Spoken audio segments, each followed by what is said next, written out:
What if I told you that this person you lost isn't really gone?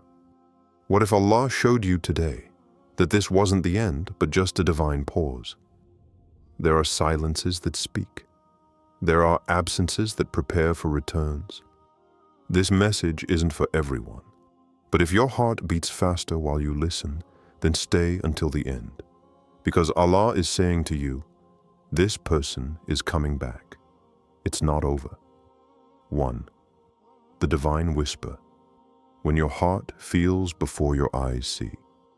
Do you know what it's like to have a person who won't leave your mind? Not because you're deliberately thinking about them, but because something inside you refuses to let them go. You're going about your day normally, and suddenly, their name crosses your mind. A vivid memory, a familiar feeling, and your heart responds. It's in these moments that many wonder, is it me? Is it just missing something?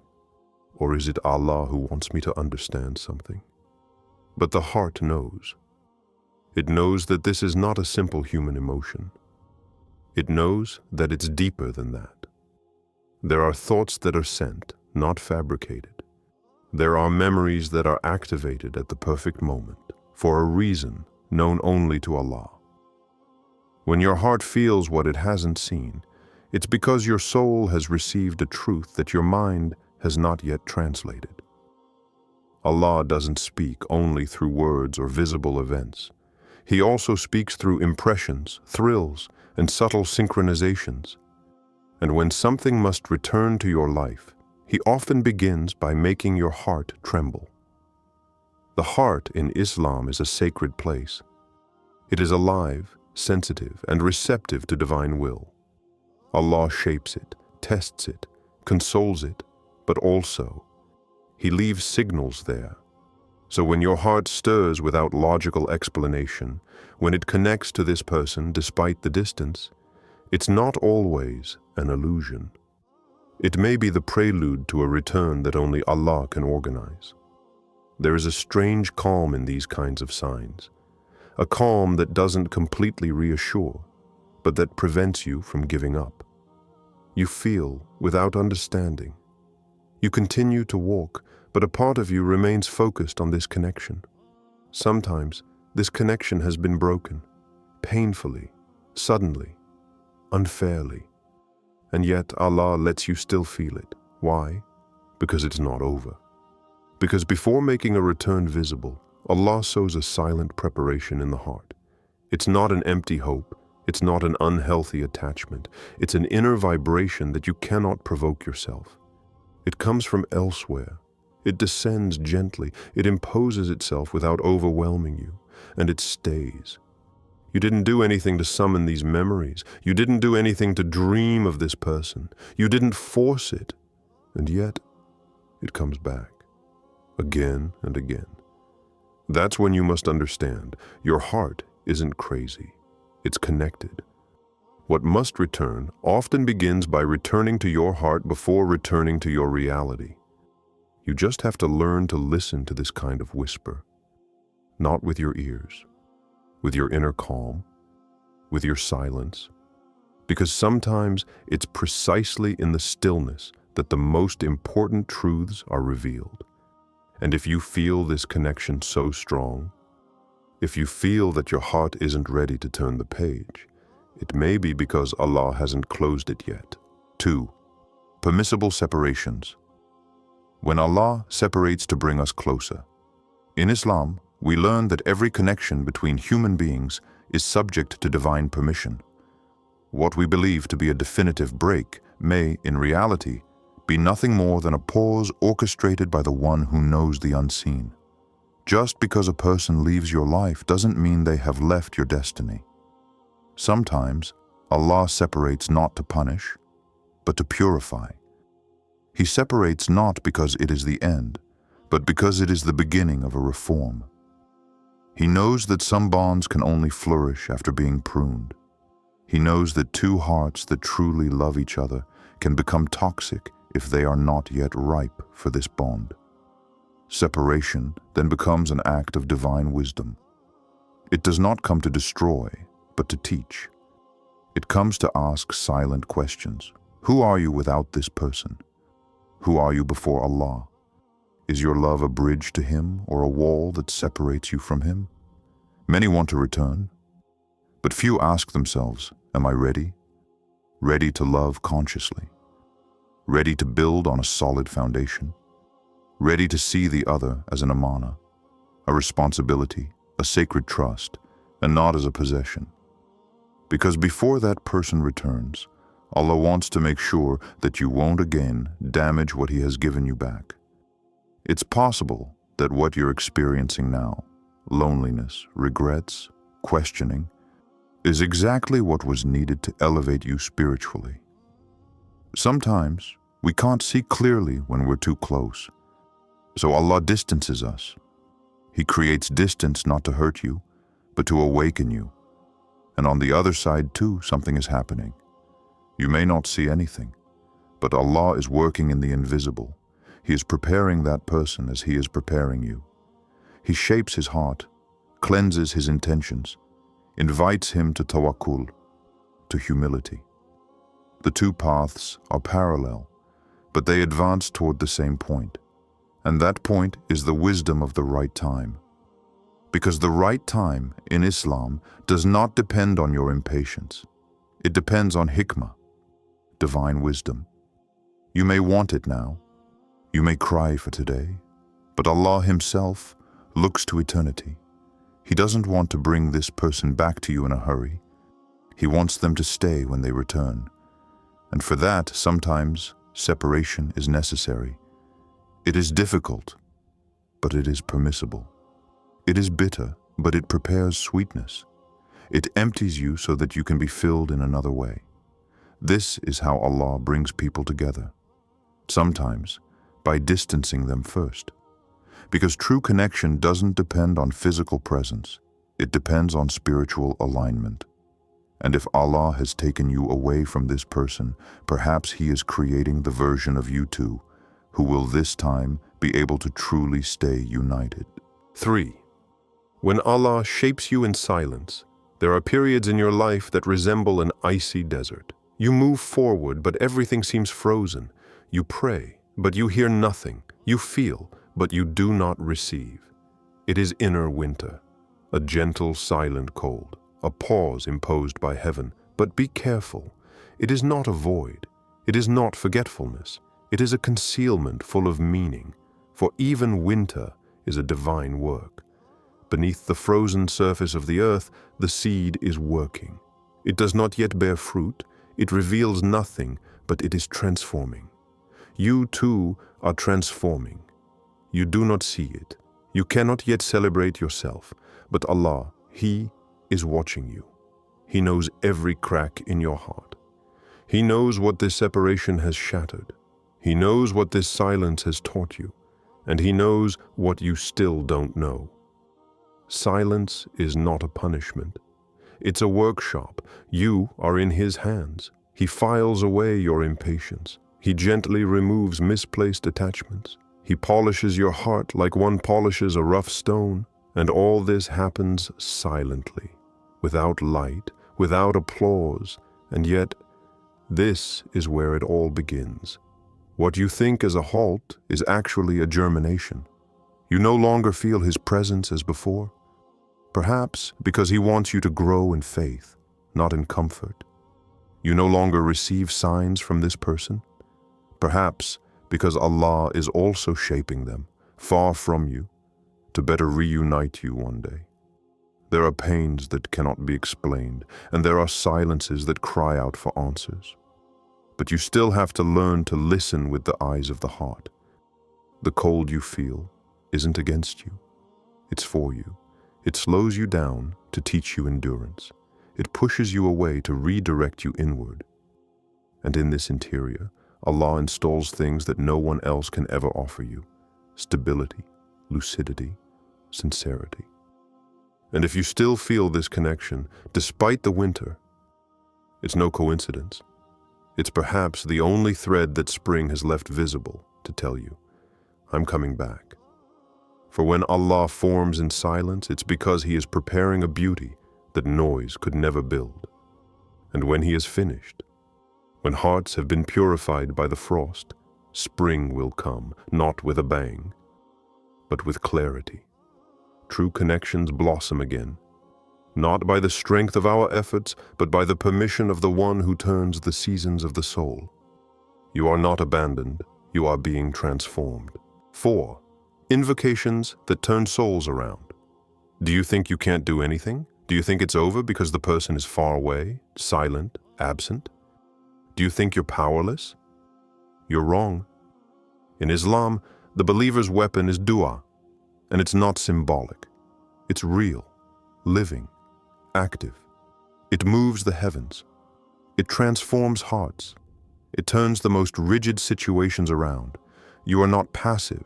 You are never without a solution as long as your hands are raised. Don't run after others. Don't harass human answers.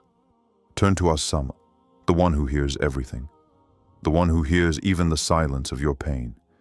Do you want this person to come back? Start by returning to Allah. Invoke, insist, cry, and above all, believe, because every sincere dua is a knock on destiny's door. And sometimes Allah leaves that door closed for a moment, not to ignore you, but so that your faith may become stronger than your frustration. People may tell you, let it go, move on. But if they don't know what your heart feels, it's not up to them to decide when you should give up. It's not their connection. It's not their trial. It's yours. And perhaps Allah gave you this connection as a springboard to Him, not as a prison. Make the other's silence a vibrant cry to heaven. Transform your waiting into worship. Make your pain a space for dialogue with your Lord. Don't think that your dua is lost in the void. Every word, every breath you address to Allah is recorded. And sometimes the answer doesn't come in the form of an immediate miracle, but in the form of invisible changes that slowly rewrite your story. Are you crying? Perfect. Tears are the ink of sincere dua. Can't find the words? Your heart speaks for you. Allah understands sighs. Do you feel alone? You are not. Every time you invoke Him, you are heard. Every time you call on Him, you are accompanied. And all it takes is one decree from Allah, just one, for that person to return. Not when you want it, but when the time is right. And when it happens, you will know it's not because you forced it. It's because you invoked with sabr, with ikhlas, with trust. Destinies change, hearts return, but not by magic, by Allah's permission and by the power of sincere dua. So raise your hands, not to supplicate a creature, but to invoke the creator of your bond. For when Allah decides the time is right, nothing and no one can prevent this return. 5. When returning is a test, not a gift. Everyone wants the other person to come back, but very few ask themselves, what next? You pray, you cry, you call on Allah for him or her to come back. But ask yourself this question: have you understood why this person left in the first place? Because returning isn't always an answer to a prayer. Sometimes it's a trial, a test, a way for Allah to see if you've evolved, if you've learned, or if you're just nostalgic for something you still haven't understood. You want him or her to come back. But are you ready? Ready to welcome this person without making the same mistakes? Ready to love with taqwa, not with dependency? Ready to respect the boundaries Allah has taught you in your absence? Returning is beautiful on the surface, but deep down, it's a mirror. It shows you who you've become. It brings you face to face with your old self, your behavior, your choices, your poorly healed wounds. And if Allah allows this return, it's not always so that it lasts. Sometimes it's just so you can see clearly, so you can see that this bond, as it was, wasn't healthy, and that what you called love was perhaps a wounded ego, misplaced attachment, or a bond woven in haram. So Allah makes you relive the scene. He brings you face to face with this person, and He looks, not at your emotion, but at your reaction. Will you fall back into the same actions, the same habits, the same lack of boundaries?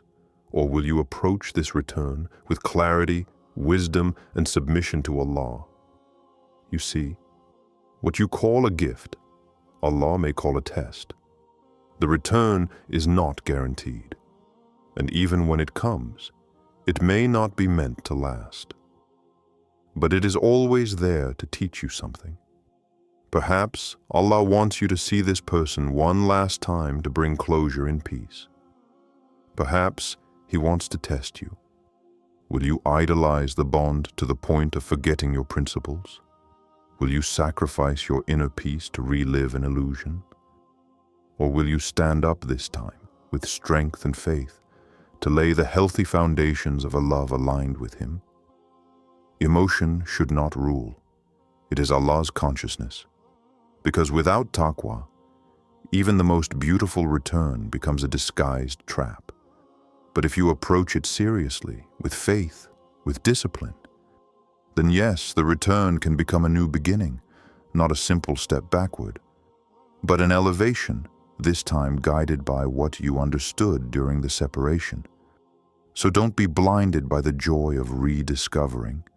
Be enlightened by the responsibility of rebuilding. And remember, Allah does not offer a bond to distract you. He allows it to test you. 6. It's not over, because Allah hasn't said it's over. It's not over. Do you hear it? That soft, discreet, yet powerful whisper. It's not the end, because Allah hasn't said it's the end. There are silences full of life. There are absences filled with meaning. And there are departures, which are only detours in the divine decree. You look at what's missing. Allah, for His part, looks at what He is creating. It's not over, because deep down inside you, there's still that strange peace, that feeling that something is brewing. You don't understand how, you don't see when, but you feel that it's not over. It's not an obsession, it's not a whim. It's a calm that comes only from Allah, a form of yaqan, quiet certainty, which doesn't push you to run, but to remain standing, to wait without giving up. You continue to pray. You continue to get up. You continue to take one step after another, even when the road seems empty. And you know why? Because faith isn't seeing. It's moving forward anyway. And as long as Allah hasn't closed the door, as long as your heart hasn't been hijacked by the one who controls it, then no, it's not over. Look around you. Birds don't doubt the sunrise. Flowers don't resist spring. So why shouldn't your heart, which belongs to Allah, still welcome a return that He orchestrates in the invisible? Don't linger over forcing destiny, but be ready to welcome it if it returns. Purify yourself, deepen your faith, repair what is between you and Allah, because it is when your bond with Him becomes strong that other bonds find their balance. Yes, sometimes you doubt. Yes, sometimes you wonder if you're not waiting for nothing. But even in these moments, remember, Allah sees what you don't see. He hears what you no longer even express, and He knows what your heart needs to find or let go of. But as long as He hasn't told you it's over, you don't have to bury yourself alive. Continue to live, to learn, to love for Him. And if this return is written, it will come at the exact moment when it is meant to make you grow, because this is not the end. This is not a dead end. This is not a wall. This is a pause full of promise. And when Allah decides it's time, everything that was distant will effortlessly come closer. Everything you thought was lost will wisely return, and everything you thought was extinguished will shine again. Because it's not over until Allah says it's over. If this message touched your heart, it's no coincidence. Allah teaches you that what seems finished to the eye can still live in His wisdom. Take this time to strengthen yourself, to pray, to grow, and prepare to welcome what God brings into your life. Share this video if you know someone who needs to hear it. Leave a comment with what your heart felt. And above all, subscribe if you want to hear other reminders that speak directly to your soul. Because when Allah speaks, the heart recognizes the truth.